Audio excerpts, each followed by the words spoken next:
I've been using Lightroom for almost as long as I can remember, so almost 7 years now. And in all those years, I've always used a mouse and a keyboard to edit my photographs. Now, this was never much of a problem till the time I used, graduated filters and brushes extensively to edit my photograph. It's not like you cannot use those tools with a mouse and a keyboard to edit your photographs, especially those graduated filters and the brush tools. You can. But when you bump up the game with a setup like the Wacom Intuos Pro pen and tablet, a lot of features open up which otherwise would not have been possible with just a mouse and a keyboard. Now, this is not a full-blown review of the tablet itself. What I wanted to show you is the way I've set up my Wacom pen and tablet to work with my setup, especially Lightroom. The one that I've got here is the Wacom Intuos Pro medium tablet, which has a pen which has got 8192 pressure sensitivity levels. It's kind of a hard word to say. Now, this is the medium-sized Wacom Intuos Pro tablet, and the pen that comes with it, it's got two other buttons on the side of the pen and a third button on the back of the pen. Now, for the size comparison, I'll show it to you against my Dell XPS 15-inch laptop for reference. So here I am in Lightroom, where I'll quickly show you the button assignments for each of the keys on my Wacom tablet. There are several ones. There are express keys, there's a touch ring, and you can also use on-screen buttons.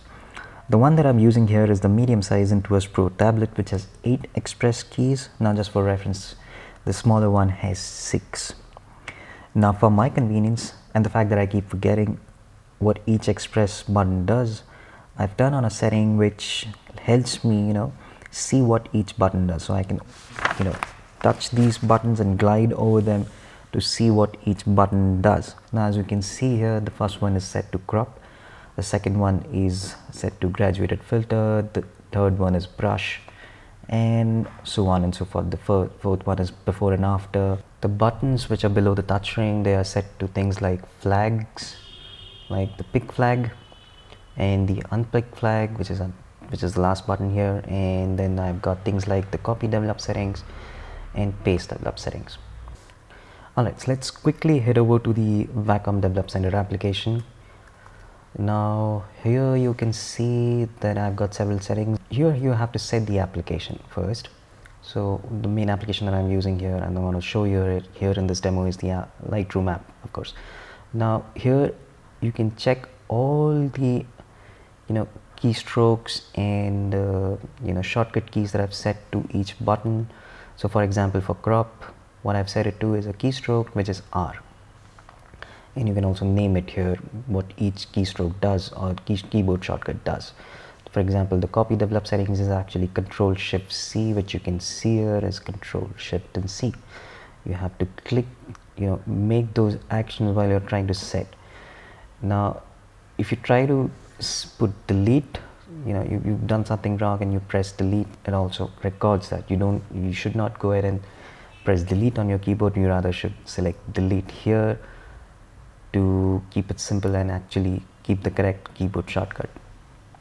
Alright, now the second thing is the touch ring. The touch ring for Lightroom, the way I've set it up is I've made it to cycle through photographs.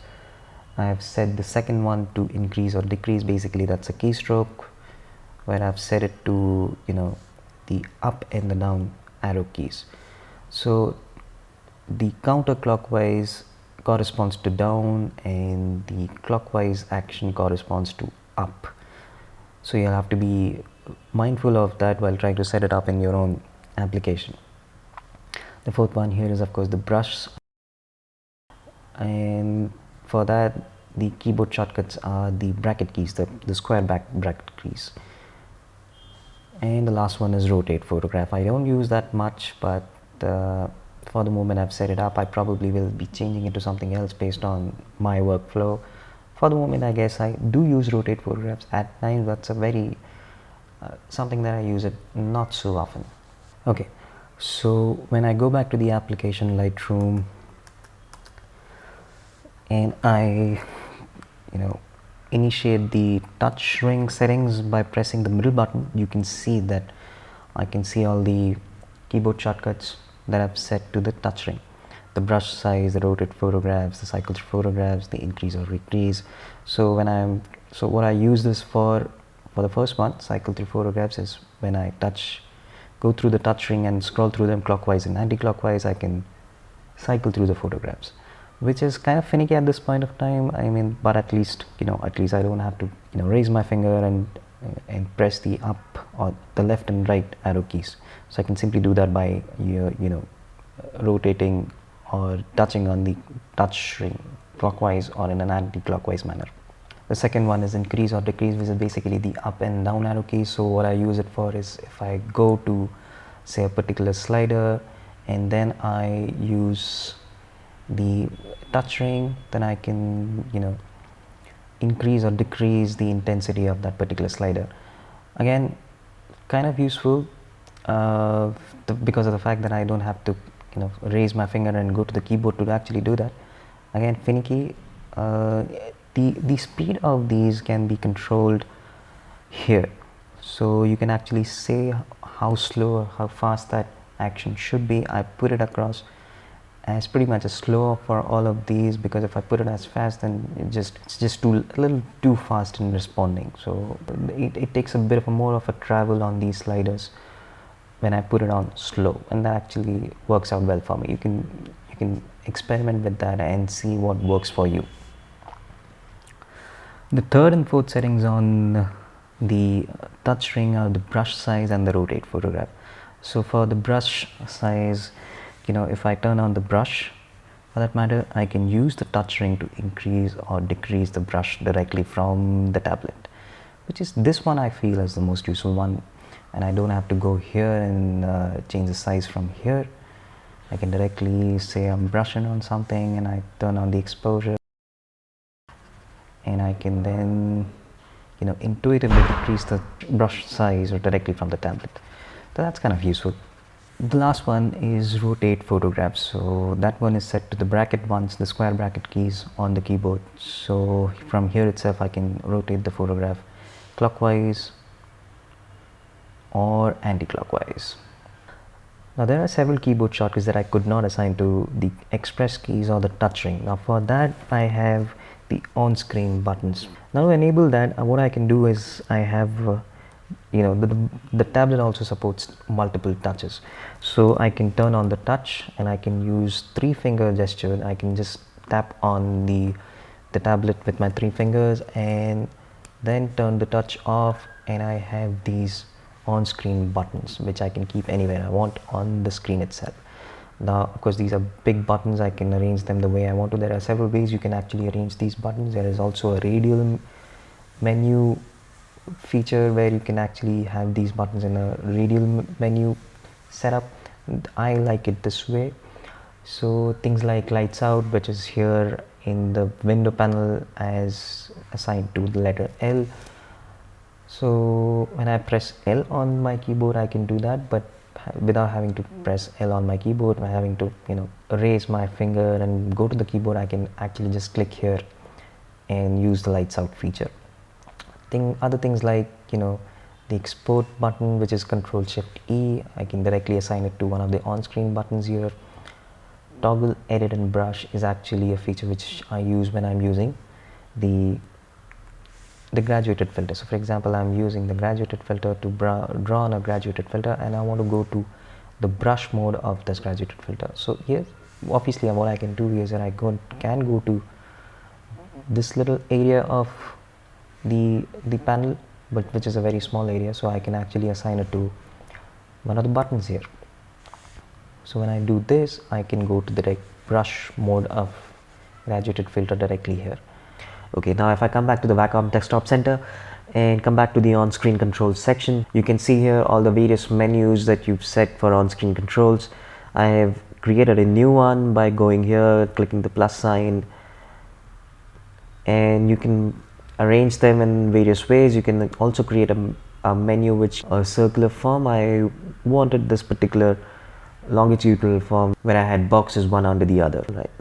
If I go back to my Lightroom shortcuts on-screen controls, you can see all the buttons that I had showed you before: the reject, lights out, develop. And again, these are all keystrokes here. Now let's talk about the pen tip itself and the reason why you buy a pen and tablet in the first place: to use it for its pressure sensitivity features.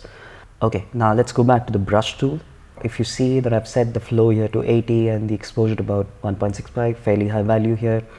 Now if I use the mouse, I'm now only going to apply a single value of exposure which is set to 1.65 here. But if I use the pen and I press it gently, then I can apply a very gentle effect of that exposure. Now if I press it harder, then you can see that almost the full effect of that exposure is set or applied on this image. Now if I do it here, if I apply it gently, very gently, and if I check the shadeness of red, you see that on the left hand side it's pretty light, on the right hand side it's pretty dark. Now if I press harder here and check again, you see that the shade of red becomes darker and darker.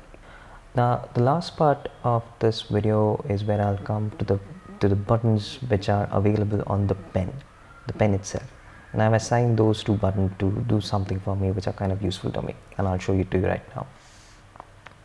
So if you go to the desktop center application again, and then you go to pen settings, when you go to the application and you choose the application that you want to select it for and see the settings for, the way I've set it up is there are two buttons on the pen. The lower button is set to a modifier.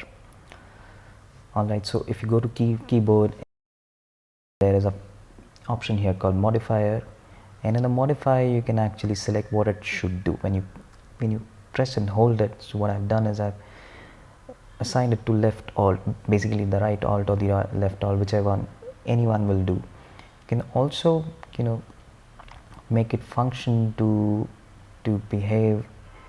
make it behave as a left click or a middle click or a right click, or of course the scroll button, which is the mouse wheel. So all I needed was the left click, and the upper button is assigned to undo. So on the keyboard itself there is an option to do an undo, or you can manually assign a keystroke as Ctrl Z, and most of the applications it's Ctrl Z. So they've actually given us an option for undo and redo here.